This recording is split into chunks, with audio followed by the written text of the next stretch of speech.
Di fronte all'isola di Tavolara, là dove il mare diventa improvvisamente chiaro e silenzioso, emerge una piccola isola. È l'isola Piana. Un'isola bassa, quasi invisibile da lontano, che si rivela solo avvicinandosi, quando l'acqua assume tonalità irreali di turchese e smeraldo. Qui il fondale è basso, trasparente.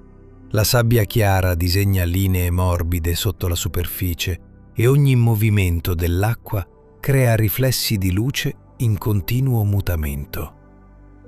Isola Piana non domina il paesaggio, lo accompagna.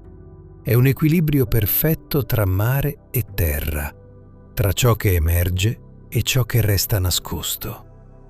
Intorno le acque dell'area marina protetta custodiscono una biodiversità straordinaria, un santuario naturale dove il tempo non accelera, ma rallenta. Alle sue spalle Tavolara osserva tutto, imponente, silenziosa, immobile.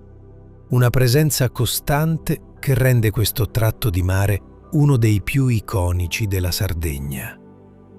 Isola Piana è un luogo di passaggio, di sosta, di contemplazione. Non è fatta per essere conquistata, ma attraversata con rispetto, osservata dall'alto e ricordata per la sua semplicità assoluta. Qui la Sardegna non si mostra, si lascia scoprire.